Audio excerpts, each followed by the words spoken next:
दोस्तों कहते हैं कि समय बहुत बलवान होता है। समय में वह ताकत होती है जो रातों रात राजों को रंक और रंक को राजा बना सकती है। विद्वानों ने भी कहा है कि होनी बहुत बलवान होती है। विधि के विधान को कोई नहीं मिटा पाया। क्या यह बात सच है या झूठ? चलिए इस पौराणिक कथा के माध्यम से इस बात को समझने का प्रयास करते हैं। बहुत समय पहले की बात है। एक नगर से दूर एक महात्मा का आश्रम था। वह सभी शास्त्रों और वेदों का ज्ञान रखते थे। उनके चर्चे बहुत दूर दूर तक फैले हुए थे। उनके पास दूर दूर से लोग अपना भाग्य दिखाने के लिए आते थे। वह महात्मा बहुत ही ज्ञानी थे। जिन लोगों का भी भाग्य देखकर उन्हें बताते थे वह बात सच साबित होती थी। वे दूर से ही उनका भाग्य पढ़कर यह बता देते थे कि उनके भाग्य में क्या लिखा हुआ है। वे भूतकाल, भविष्य और वर्तमान तीनों कालों का ज्ञान रखते थे। उसी नगर में एक पंडित और उसकी पत्नी रहते थे। उसकी पत्नी धर्म और आस्था में बहुत विश्वास रखती थी। उनके कोई संतान नहीं थी।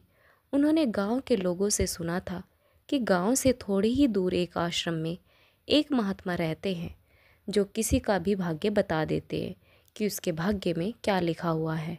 उन्होंने सोचा कि क्यों न हम भी एक बार उस महात्मा के दर्शन करें और उन्हें अपनी समस्या बताए। अगली सुबह वह पंडित और उसकी पत्नी उस महात्मा से मिलने के लिए निकल जाते हैं। ये दोनों उस महात्मा के आश्रम आकर रोने लग जाते हैं।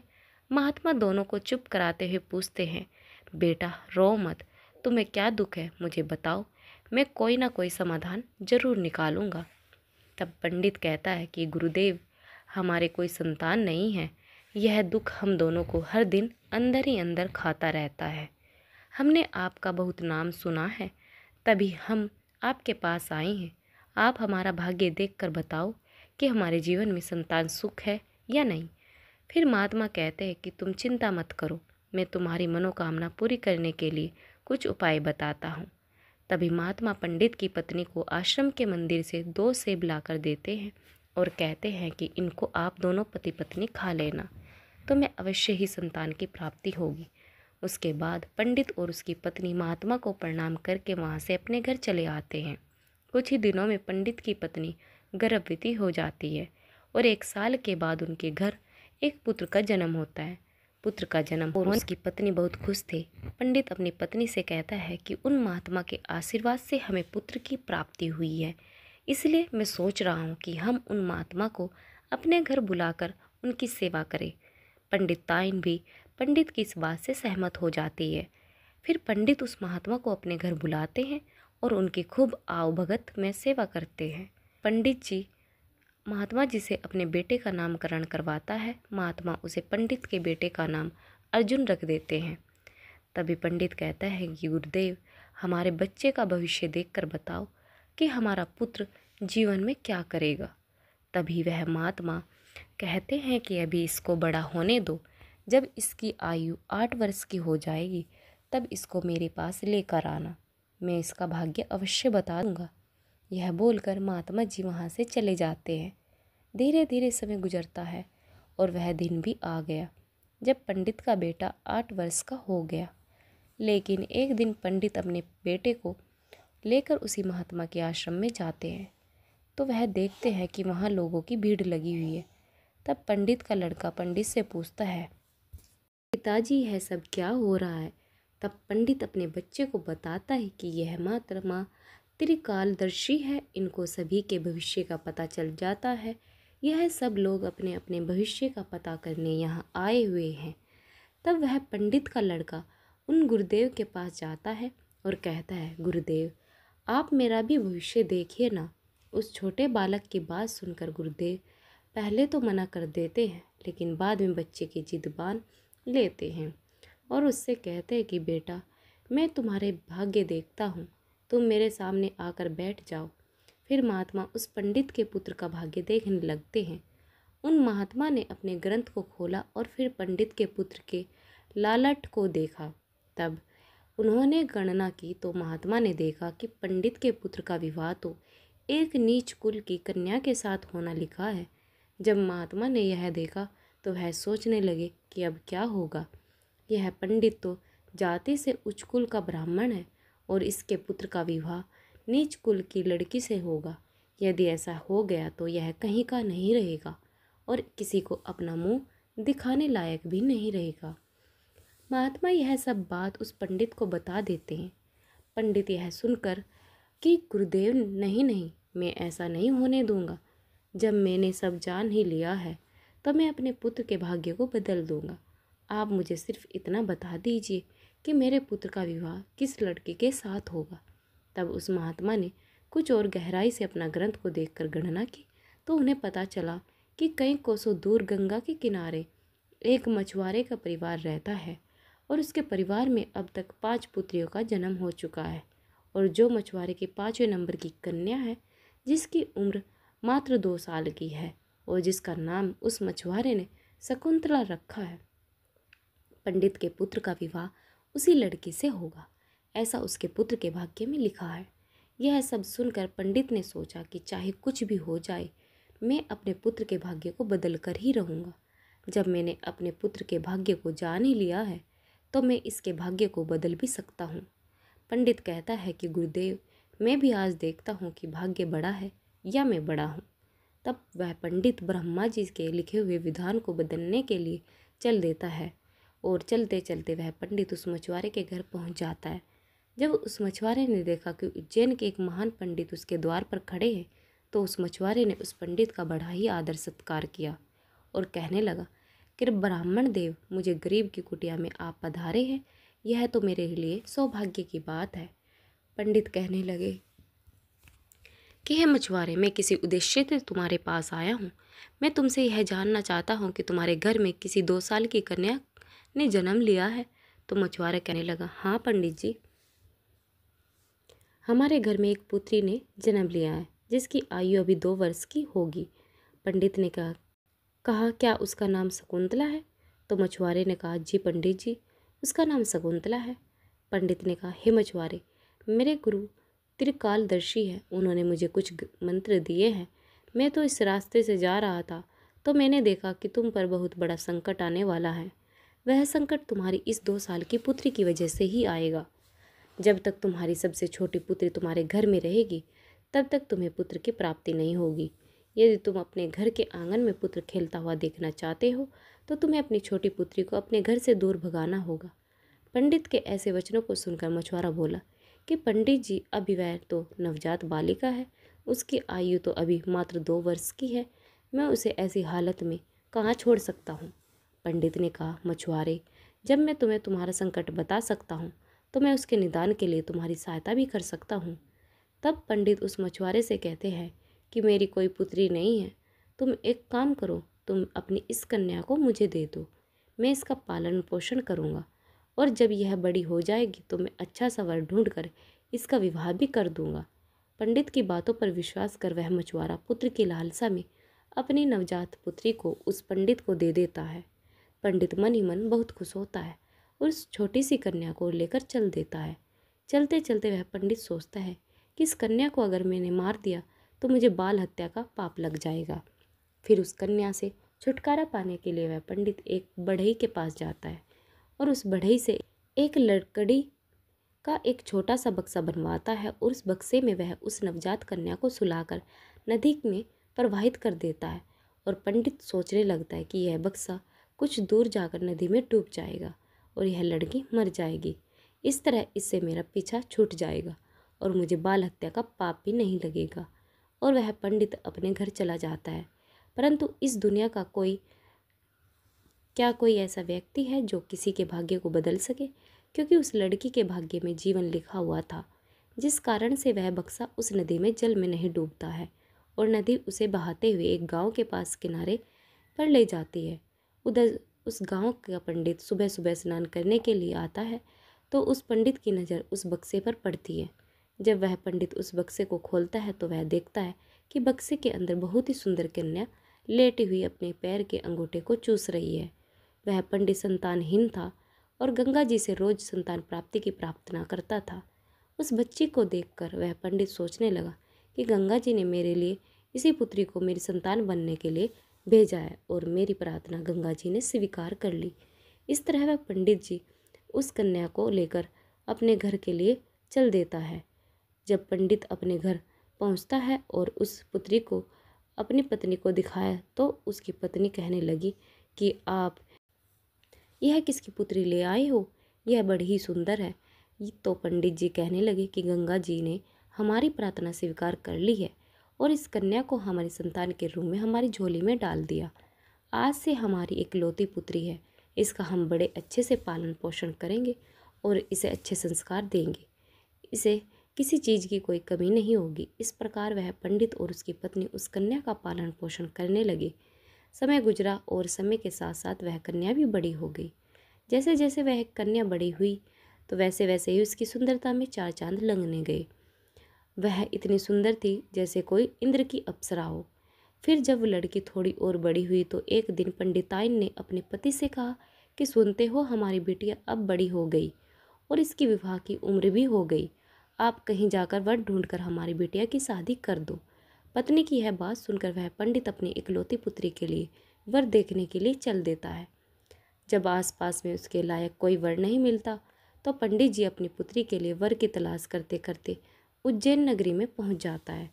वहां जाकर लोगों से पूछता है कि यहाँ कोई ब्राह्मण परिवार है जिसका कोई पुत्र विवाह योग्य हो तो बताओ। उज्जैन के लोग उस पंडित के बारे में बताते हैं जिसने उस लड़की को नदी में बहा दिया था। लोग उससे बताते हैं कि उनका बहुत ही संस्कारी परिवार है, उन पंडित का इकलौता पुत्र है और उसकी उम्र भी विवाह योग्य है। अगर आपकी बात उन पंडित जी के पास बन जाए तो आपकी पुत्री बहुत ही सुखी रहेगी। उन लोगों की बात सुनकर वह पंडित उस पंडित जी के घर अपनी बेटी की शादी करने के लिए चल देता है। जब वह पंडित के घर पहुंचा और उस पंडित से मिला, जब पंडित जी ने अपनी पुत्री की सुंदरता के बारे में बताया और पंडित को अपना आने का मकसद बताया कि मेरी एक पुत्री है और उसका विवाह हम आपके पुत्र के साथ करना चाहते हैं, तो वह पंडित भी बहुत खुश हुआ कि चलो, मेरे पुत्र के भाग्य में जो लिखा था अब वह बदल गया और एक ब्राह्मण अपनी पुत्री की शादी के लिए मेरे पास आया है। वह पंडित उस बिटिया से अपने पुत्र की शादी करने के लिए तैयार हो जाता है और फिर विवाह का समय निश्चित भी हो जाता है और वह ब्राह्मण खुशी खुशी अपने घर चला जाता है और अपनी पत्नी से सारी चर्चा करता है। फिर कुछ दिन बाद वह दिन भी आ जाता है जिस दिन पंडित की पुत्री और उस पंडित के पुत्र की शादी होनी होती है। फिर वह पंडित अपने पुत्र की बारात लेकर उस पंडित के गांव की तरफ चल देता है और सोचता जा रहा था कि मैंने अपने पुत्र का भाग्य बदल दिया।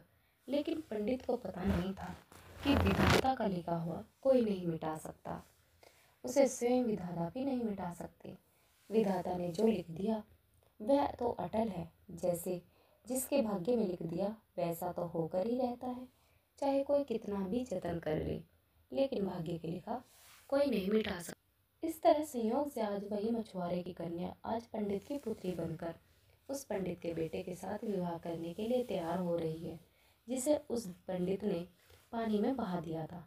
फिर उस लड़की का विवाह उस पंडित के बेटे के साथ हो जाता है और इस तरह वह कन्या पंडित के घर में आ जाती है। पंडित का पुत्र सुंदर सी पत्नी पाकर बहुत खुश था। पंडित की पुत्री भी सुंदर सा पति पाकर खुश थी और पंडित इस बात से खुश था कि मैंने अपने पुत्र का भाग्य बदल दिया। फिर एक दिन किसी कार्य से उस पंडित के पुत्र को उज्जैन से कुछ दिनों के लिए बाहर जाना पड़ता है। एक दिन वह पंडित अपने बेटे की बहू को लेकर उस महात्मा के आश्रम में जाता है। वहां पहुंचकर गुरुदेव को प्रणाम करते हैं और बताते हैं कि गुरुदेव, मैंने विधि के विधान को भी बदल दिया है। यह सुनकर गुरुदेव हंसने लगते हैं। पंडित गुरुदेव को हंसता देख पूछते हैं कि गुरुदेव, आप हंस क्यों रहे हो? तब गुरुदेव पंडित को बताते हैं कि यह वही लड़की है जिसको तुमने नदी में बहा दिया था। यह सुनकर पंडित को पसीना छूटने लगा। उसने सोचा, यह तो वही मछुआरे की लड़की है जिसे मैंने मरने के लिए नदी में प्रवाहित कर दिया था। फिर यह मेरे घर में मेरी पुत्र वधू बनकर कैसे आ गई? उसने शकुंतला से पूछा, पुत्री, तुम अपने पिताजी की इकलौती पुत्री हो ना? तो वह कन्या बोली, जी पिताजी, मेरे असली माता पिता तो बड़े दुष्ट थे। उन्होंने मुझे 2 वर्ष की अवस्था में ही गंगा में प्रवाहित कर दिया था और जो मेरे नए माता पिता हैं, इन्होंने मुझे नया जीवन दान दिया है। जिस दिन से मुझे नया जीवन मिला है, तब से यही मेरे माता पिता है। जब पंडित ने यह साबित कर दिया कि यह वही मछुआरे की लड़की है, तो पंडित ने पुनः उससे निजात पाने के लिए एक युक्ति निकाली और अपने बेटे की बहू से बोला कि बेटी, तुम पहली संतान में पुत्र पाना चाहती हो तो मेरे साथ तुम्हें समुद्र पर चलना होगा। इस पर वह लड़की समुद्र तट पर चलने लगी। जब ससुर और पुत्र वधू समुद्र के किनारे पर पहुंचे तो पंडित ने अपने हाथ से एक अंगूठी निकाली और उस अंगूठी को दिखाते हुए समुद्र में फेंक दिया और उससे कहा कि बेटी, जिस दिन तुम्हें यह अंगूठी मिल जाए उसी दिन तुम अपने घर आ सकती हो।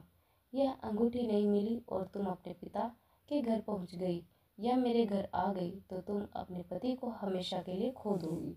इसलिए तब तक तुम्हें कहीं नहीं जाना है जब तक यह अंगूठी तुम्हें ना मिल जाए। यदि तुम मेरे वचनों को मानोगी तो तुम्हें अवश्य ही पुत्र की प्राप्ति होगी और तुम्हारा भाग्य भी जाग उठेगा। ऐसा कहकर वह पंडित उसको समुद्र के किनारे पर छोड़कर वापस अपने घर को लौट गया।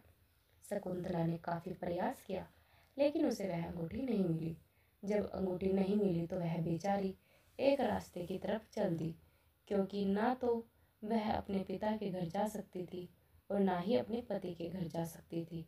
फिर चलते चलते जब वह आगे बढ़ी तो सामने से एक राजपूताना परिवार आता हुआ दिखाई दिया जो अपने गांव की तरफ जा रहा था। जब उस राजपूत परिवार ने उस लड़की को देखा तो कहने लगे कि बेटी, इस जंगल में तुम अकेली क्यों घूम रही हो? यहाँ तो बहुत खतरनाक जानवर रहते हैं। तो वह कन्या बोली, क्या बताऊँ, मैं विपत्ति की मारी हूँ और मेरा इस दुनिया में कोई नहीं है। तो वह राजपूत परिवार बोला, बेटी, अगर तुम चाहो तो हमारे साथ चल सकती हो। जब शकुंतला ने यह सुना तो वह सहज ही उनके साथ चलने के लिए तैयार हो गई। इस तरह शकुंतला को उस राजपूत परिवार ने अपने घर खाना खाने के बनाने के लिए रख लिया। जो राजपूत परिवार का मुखिया था वह उस पंडित का बहुत ही घनिष्ठ मित्र था। कुछ समय बाद उधर पंडित का लड़का अपने घर आया और उसने अपने पिताजी से शकुंतला के बारे में पूछा तो पंडित ने झूठ बता दिया कि गंगा स्नान करते समय तुम्हारी पत्नी शकुंतला डूबकर मर गई। जब पंडित के लड़के ने यह सुना तो उसे काफी दुख हुआ। उधर राजपूत परिवार जिस गांव में निवास करता था, उस गांव का एक पंडित अपनी लड़की का रिश्ता लेकर उसी पंडित के घर पहुंच गया। उस पंडित ने पंडित से जब अपनी पुत्री के विवाह के लिए प्रस्ताव रखा तो पंडित ने उस पंडित से कहा, हमें अपने पुत्र के साथ तुम्हारी पुत्री का विवाह तो कर लेंगे, लेकिन विवाह से पहले हम तुम्हारी पुत्री को देखेंगे और इसके बाद ही विवाह करेंगे। क्योंकि पंडित को डर था कि कहीं मछुआरे की वही कन्या फिर से विवाह न कर ले जो उसके लड़के के भाग्य में लिखी है। वह पंडित उस पंडित की शर्त मानने के लिए तैयार हो गया और अपने गांव को वापस लौट गया। अब पंडित अपने पुत्र के लिए लड़की देखने को उस पंडित के गांव की तरफ चल दिए। उधर जो अंगूठी उस पंडित ने समुद्र में फेंकी थी उसे एक मछली निगल गई। एक दिन किसी मछुआरे ने समुद्र में जाल फेंका तो उससे वही मछली मिली जो अंगूठी निगल गई थी। उस जाल में वह फंस गई। मछुआरा पकड़ी हुई मछली को बेचने के लिए वहीं पहुंच गया जहां वह राजपूत परिवार रहता था।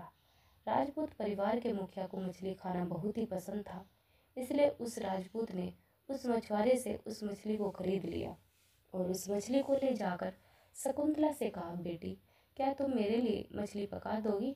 तो शकुंतला बोली, जी पिताजी, मैं मछली तो नहीं खाती हूँ, लेकिन आपके लिए जरूर बना दूंगी। इस प्रकार वह मछली लेकर रसोई में काटने लगी। जब शकुंतला ने उस मछली को काटा तो उसके पेट में से वही अंगूठी निकलकर जमीन पर गिर पड़ी। जब शकुंतला ने उस अंगूठी को देखा तो वह पहचान गई और अंगूठी पाकर बहुत खुश हो गई। उधर वह पंडित अपने पुत्र को लेकर पंडित के गांव में पहुंचा और अपने बेटे से कहने लगा कि पुत्र, इस गांव में मेरे घनिष्ठ राजपुत्र मित्र रहते हैं, पहले हम उनके पास चलते हैं, उसके बाद हम तुम्हारे लिए लड़की देखने पंडित जी के घर जाएंगे। पंडित के बेटे ने जब अपने पिता के ऐसे वचनों को सुना तो वह बोला कि पिताजी, जो आपको अच्छा लगे वैसा ही कीजिए। फिर मैं दोनों उस राजपूत के घर पहुंचे। राजपूत ने जब अपने मित्र पंडित को आते हुए देखा तो वह भी बहुत खुश हुआ। उनका पहले ही भांति आदर सत्कार किया। आदर सत्कार करके उन्हें अपने पास में बिठाया और शकुंतला को आवाज़ दी कि बेटे, हमारे मित्र आए हैं, उनके लिए नाश्ता पानी का इंतजाम करो। जब शकुंतला पानी लेकर आई तो शकुंतला ने पंडित को देखा और पंडित ने शकुंतला को देखा। फिर जब पंडित के लड़के ने शकुंतला को देखा तो वह कहने लगा कि पिताजी, आपने मुझसे झूठ क्यों बोला था कि शकुंतला मर गई? मेरी पत्नी तो जिंदा है और आप यह जानते हैं, और यह जानते हुए भी आपने मेरा विवाह किसी अन्य लड़की से करने के कैसे सोच लिया? तो वह पंडित दुखी मन से कहता है कि पुत्र मैं भटक गया था। मैं विधाता के लिए भाग्य को बदलने के प्रयास में इतना नीच कर्म कर बैठा कि पूछो मत। फिर उसने पूरी कहानी सभी को सुना दी और कहने लगा कि मुझे अपने ऊपर कुछ ज़्यादा ही घमंड हो गया था, जो विधाता के लिखे को मिटाने चला था। मैंने लाख कोशिश की, लेकिन हुआ वही जो तेरे भाग्य में लिखा था। यह कहकर उसने अपने बेटे की बहू से माफ़ी मांगी और आदर सत्कार उसे घर ले गया। दोस्तों, विधि के विधान को कोई बदल नहीं सकता। भाग्य में जो लिखा होता है वह होकर ही रहता है। दोस्तों, आज की कहानी कैसी लगी कमेंट करके ज़रूर बताएं। चैनल पर नए हैं तो चैनल को सब्सक्राइब जरूर करें और साथ में बेल आइकन जरूर दबाएं। कहानी सुनने के लिए आप सभी का बहुत बहुत धन्यवाद।